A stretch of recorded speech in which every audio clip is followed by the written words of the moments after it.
Hello everyone. Exam with Deepika channel पर आपका हार्दिक स्वागत है। चलिए शुरू करते हैं आज की क्लास। देखिए आज की क्लास में हम शुरू करेंगे पंचवर्षीय योजनाएं, जिसका एक पार्ट हम पढ़ चुके हैं, एक पार्ट हमने कवर कर लिया है। वो हमने 5 पंचवर्षीय योजनाओं तक कवर किया है। यहाँ हम छठी पंचवर्षीय योजना से शुरू करेंगे। ठीक है, तो ये हमारी पंचवर्षीय योजनाओं का सेकेंड पार्ट है, जिसे आज हम कंप्लीट करेंगे। ठीक है, तो चलिए शुरू करते हैं। देखिए क्वेश्चन है, छठी पंचवर्षीय योजना की अवधि क्या थी? तो छठी पंचवर्षीय योजना की अवधि थी 1980 से 1985। चलिए अगले क्वेश्चन पर आते हैं। छठी पंचवर्षीय योजना का मुख्य उद्देश्य क्या था? तो छठी पंचवर्षीय योजना का मुख्य उद्देश्य था गरीबी उन्मूलन, रोजगार में वृद्धि। ठीक है, चलिए आगे चलते हैं। किस पंचवर्षीय योजना में शिव रमन समिति की सिफारिश पर, किसकी सिफारिश पर? शिव रमन समिति की सिफारिश पर राष्ट्रीय कृषि और ग्रामीण विकास बैंक यानी नाबार्ड की स्थापना की गई थी। तो देखिए ये छठी पंचवर्षीय योजना में हुआ। ठीक है, चलिए अगले क्वेश्चन पर आते हैं। किस पंचवर्षीय योजना में जनसंख्या वृद्धि को नियंत्रित करने के लिए परिवार नियोजन कार्यक्रम को शुरू किया गया? तो देखिए ये काम भी छठी पंचवर्षीय योजना में किया गया था। इसमें क्या किया गया था? जनसंख्या वृद्धि को नियंत्रित करने के लिए परिवार नियोजन कार्यक्रम शुरू किए गए थे। चलिए अगले क्वेश्चन पर आते हैं। किस पंचवर्षीय योजना में मूल्य नियंत्रणों को समाप्त करके आर्थिक उदारीकरण की शुरुआत को रेखांकित किया गया? तो देखिए वह छठी पंचवर्षीय योजना ही है जिसके अंदर मूल्य नियंत्रणों को समाप्त करके आर्थिक उदारीकरण की शुरुआत की गई। ठीक है, आर्थिक उदारीकरण की शुरुआत। चलिए अगले क्वेश्चन पर आते हैं। किस पंचवर्षीय योजना में नेहरूवादी समाजवाद, नेहरूवियन सोशलिज्म के अंत के रूप में देखा गया? तो देखिए ये छठी पंचवर्षीय योजना ही थी जिसमें नेहरूवादी समाजवाद के अंत के रूप में देखा गया। चलिए अगले क्वेश्चन पर आते हैं। किस पंचवर्षीय योजना का प्रारंभ रोलिंग प्लान को जनता पार्टी सरकार द्वारा बनाया गया था? ठीक है, तो किस पंचवर्षीय योजना का प्रारंभ था? रोलिंग प्लान, जो 1978 से 1983। तो देखिए ये काम छठी पंचवर्षीय योजना में किया गया। अगले क्वेश्चन पर आते हैं। किस पंचवर्षीय योजना में समन्वित ग्रामीण विकास कार्यक्रम को शुरू किया गया? फिर से देखिए समन्वित ग्रामीण विकास कार्यक्रम को शुरू किया गया था। तो ये शुरू किया गया था छठी पंचवर्षीय योजना में। चलिए अगले क्वेश्चन पर आते हैं। सातवीं पंचवर्षीय योजना की अवधि क्या थी? तो बताइए सातवीं पंचवर्षीय योजना की अवधि क्या थी? 1985 से 1990। चलिए अगले क्वेश्चन पर आते हैं। सातवीं पंचवर्षीय योजना का मुख्य उद्देश्य क्या था? तो इसका उद्देश्य था रोजगार, शिक्षा और जन स्वास्थ्य का विकास। चलिए अगले क्वेश्चन पर आते हैं। कौन सी पंचवर्षीय योजना प्रधानमंत्री राजीव गांधी के कार्यकाल के दौरान प्रस्तुत की गई? तो देखिए ये सातवीं पंचवर्षीय योजना थी। चलिए अगले क्वेश्चन पर आते हैं। लकड़वाल समिति द्वारा गरीबी की माप सबसे पहले किस पंचवर्षीय योजना के दौरान हुई थी? फिर से देखिए क्वेश्चन, लकड़वाल समिति द्वारा गरीबी की माप, देखिए कितनी इंपॉर्टेंट बात है। तो इसमें गरीबी को मापा गया था, तो ये था सातवीं पंचवर्षीय योजना में ही ये काम हुआ था, परंतु ये जो काम हुआ था ये लकड़वाल समिति के द्वारा किया गया। चलिए अगले क्वेश्चन पर आते हैं। किस पंचवर्षीय योजना में भोजन, काम और उत्पादन का नारा दिया गया था? ये भी सातवीं पंचवर्षीय योजना में किया गया था। अगले क्वेश्चन पर आते हैं। किस पंचवर्षीय योजना में जवाहर रोजगार योजना जैसा महत्वपूर्ण रोजगार परक कार्यक्रम प्रारंभ किया गया? तो ये प्रारंभ किया गया था सातवीं पंचवर्षीय योजना में।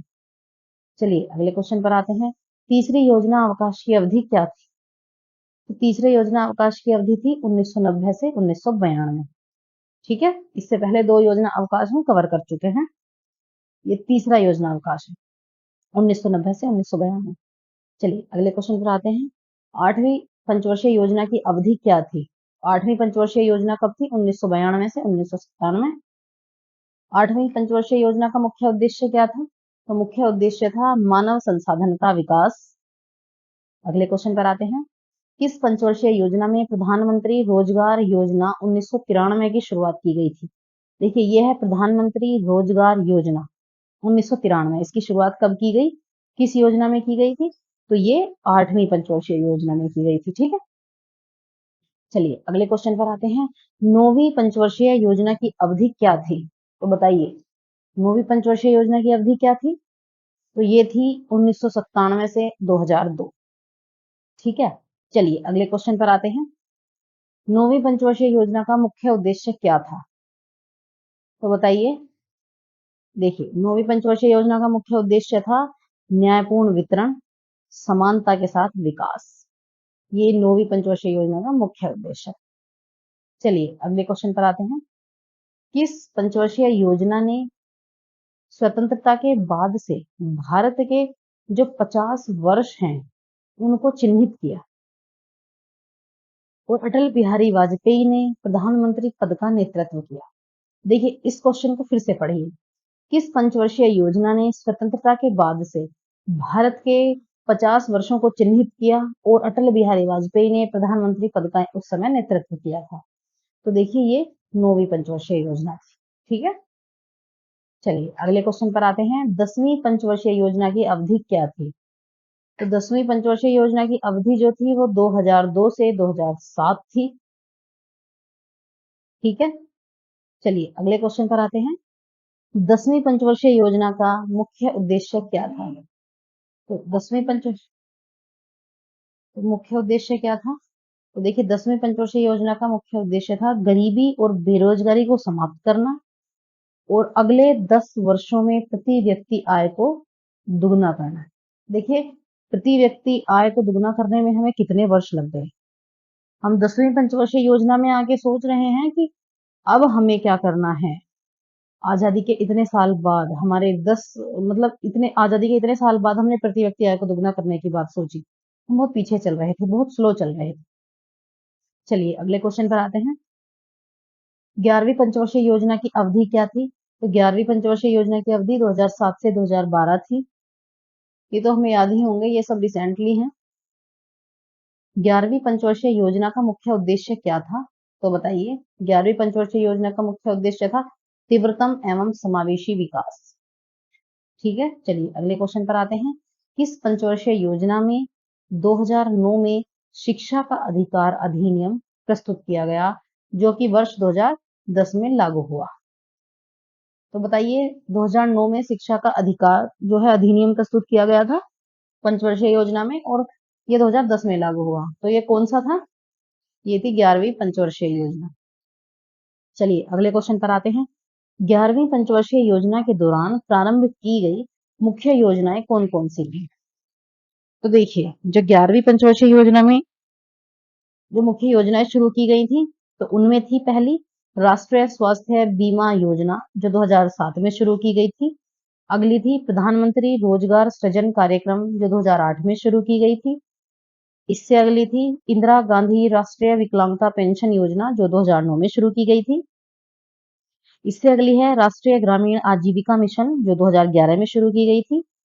अगली है राजीव आवास योजना 2011 में शुरू की गई थी। देखिए ये सभी जो है ये 11वीं पंचवर्षीय योजना के दौरान प्रारंभ की गई मुख्य योजनाएं थी। ठीक है, चलिए अगले क्वेश्चन पर आते हैं। 12वीं पंचवर्षीय योजना की अवधि क्या थी? तो देखिए 12वीं पंचवर्षीय योजना की अवधि 2012 से 2017 थी। ठीक है, चलिए अगले क्वेश्चन पर आते हैं। 12वीं पंचवर्षीय योजना का मुख्य उद्देश्य क्या था?